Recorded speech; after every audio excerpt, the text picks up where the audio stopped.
Toute la semaine, c'est Didier Soulier, le chef de l'hôtellerie du Prieuré à Saint-Quirin, qui cuisine pour nous. On s'occupe de la deuxième recette de cette semaine.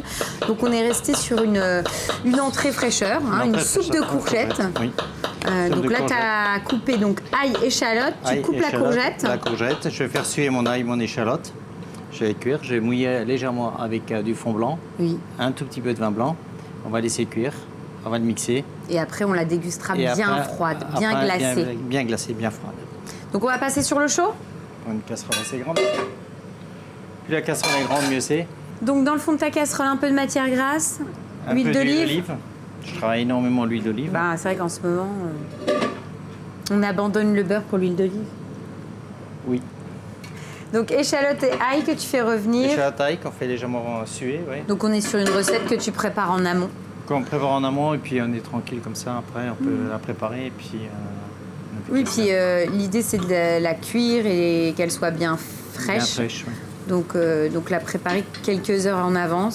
Et l'avantage de le préparer comme ça en avance, c'est comme tu le disais, c'est tu peux profiter de tes convives. Oui. On est vraiment dans une recette que tu prépares en amont et après tu es tranquille. Voilà. Je récupère la courgette, je la mets dedans. Oui, on la met dedans. Tu comptes combien de courgettes par personne? Là, t'en as Là, fait une. là, j'ai pris une courgette. Là, je vais faire du potage à peu près pour 2-3 personnes. Donc, je fais suer un petit peu Ta courgette. ma courgette. Je l'assaisonne un petit peu. Donc, du sel avec. C'est un sel que je prépares toi-même. Je prépare moi-même. Et il y a du curry, du paprika, du piment d'Espelette, des herbes de Provence, du poivre moulu et le sel. Donc, c'est un petit mélange que j'ai. Comme ça, on a déjà les aromates tout de suite dedans. C'est le petit mélange du chef. Voilà. C'est la petit truc qui fait toute la différence, c'est ça? Oui. Là, maintenant, je vais déglacer un tout petit peu au vin blanc. Donc là, tu vas déglacer. Enfin, je remue. Voilà. Donc, je mets un petit peu de vin blanc. Donc, vin blanc. Voilà. Et puis, on va mouiller avec du fond blanc. Donc fond blanc. Fond blanc de volaille. Hop. Donc à peu près à hauteur. À hauteur, oui. Et là, tu vas laisser cuire pendant combien de temps? Jusqu'à ce que les courgettes elles sont cuites. Dès que les courgettes sont cuites, on va les mixer. Et on va rajouter de la crème fraîche. Et on va laisser refroidir l'ensemble. Après, réservé au frais. Et réserver au frais. Donc là, on attend que ça On soit attend cuit. que ça soit cuit. Donc là, c'est bon? Ah, c'est cuit. Ouais, on voit. Hein.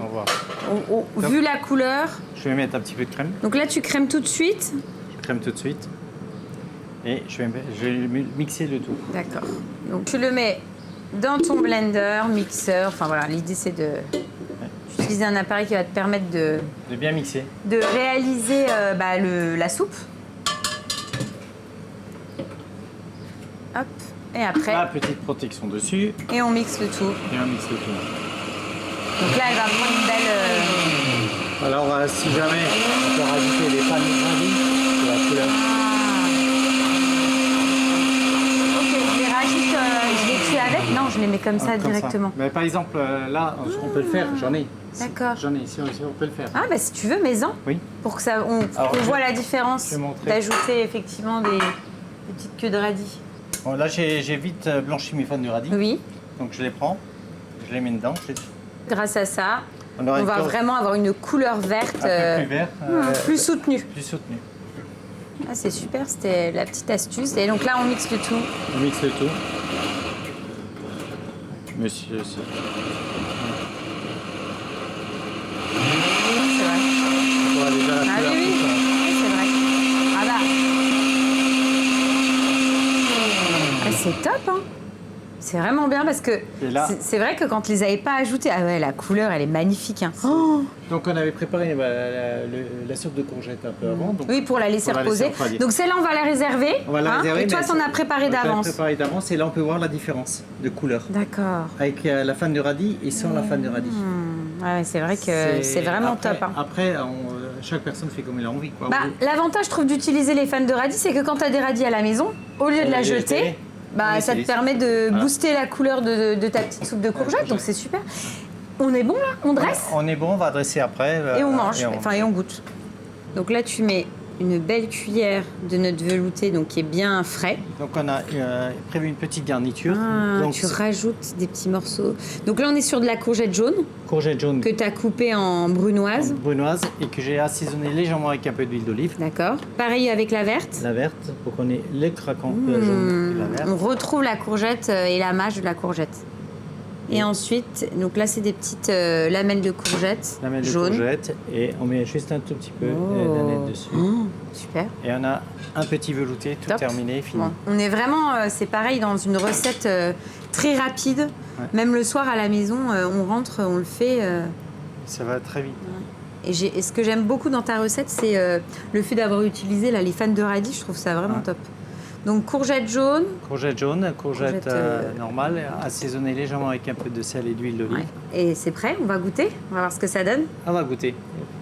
Donc juste avant la dégustation, Ah, On tu met- remets un petit peu de ta fameuse huile Oui. que tu as parfumée aux herbes. Aux herbes. En plus, c'est joli, ça fait des petites, de la petite déco.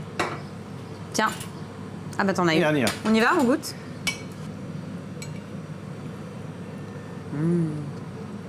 C'est excellent. C'est excellent parce qu'on est vraiment dans quelque chose qui est frais. On a l'habitude de boire en été du gazpacho. Ouais. C'est vraiment souvent la tomate. Et là, le fait d'avoir ce petit velouté là de courgettes, c'est vraiment top. Et ce que j'aime beaucoup, c'est retrouver quand même la La mâche. mâche, le craquant Ouais, qu'il y a dedans, exactement. avec la courgette crue marinée. Ah, c'est top. Alors là, on l'a fait en entrée, mais on peut très bien le dresser en petite verrine. En verrine, en petite Pour l'apéro. à l'apéro, Ah. la mise-bouche, il n'y a pas de souci, Ah, c'est pas bien. de problème. Franchement, c'est top, c'est une belle recette. Puis c'est pareil, on a mis. Enfin, la cuisson de la courgette, c'était ce qu'il y a de C'est un plus peu long. Je sais pas, on a mis peut-être 10 minutes, 10 minutes à pour la faire, et réaliser. après, Donc, ça se va très vite. Hein. ensuite, on va faire quoi, Didier? Ensuite, on va faire une quiche un peu revisitée, un peu végétarienne. Alors, quand tu me dis un peu, il y en a pas ou il y en a de la viande? Il n'y a pas de viande. Ah, ok, donc c'est une quiche végétarienne C'est alors. une quiche végétarienne avec un petit sablé à la tomate. Ça marche.